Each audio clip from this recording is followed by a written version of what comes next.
நடிகர் கமல்ஹாசன் நேரடி அரசியலில் ஈடுபட மாட்டார் என்று பிரபல ஜோதிடர்கள் கணிப்பு தெரிவித்துள்ளனர். ஆனாலும் மக்கள் பிரச்சனைகளுக்காக கமல்ஹாசன் உரத்த குரல் கொடுப்பார் என்றும் அவர்கள் தெரிவித்துள்ளனர்.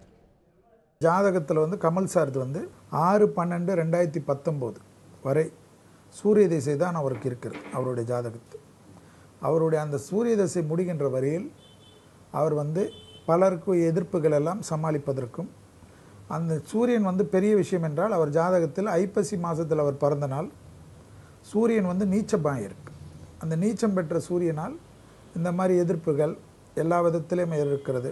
எது எப்படி இருந்தாலும் அவருடைய ஜாதகத்தினுடைய அவருடைய ராசிப்படி அவர் பல விதத்தில் எல்லா விதத்திலும் எடுக்கக்கூடிய காரியத்திற்கு மிகவும் யோசிப்பார்.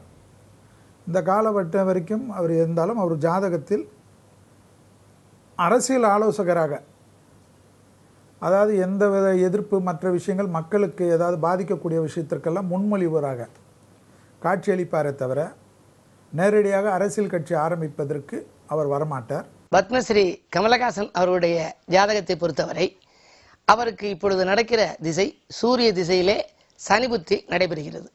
அவருடைய ஜாதகத்தை பார்க்கிற பொழுது மீன லக்னத்தில் பிறந்திருக்கிறார். லக்னத்திலேயே சந்திரன் இருக்கிறார். குரு உச்சமாக இருக்கு. குரு உச்சமாகி சந்திரனையும் பார்க்குது. அதே நேரத்தில் குரு சந்திரன் பரிவர்த்தனை யோகமாகவும் இருக்கிறது. சந்திரன் வீட்டில் குரு இருக்கு, குரு வீட்டில் சந்திரன் இருக்கிறார். அதே நேரத்தில் சனியும் உச்சம், செவ்வாயும் உச்சம். நவகிரகங்களிலே 3 கிரகங்கள் உச்சம் பெற்றிருக்கின்றன. பொதுவாக அரசியல் துறைக்கு வரணும் அப்படின்னா செவ்வாய் பலம் நல்லா இருக்கணும். அந்த செவ்வாய் உச்சமாக இருக்கு.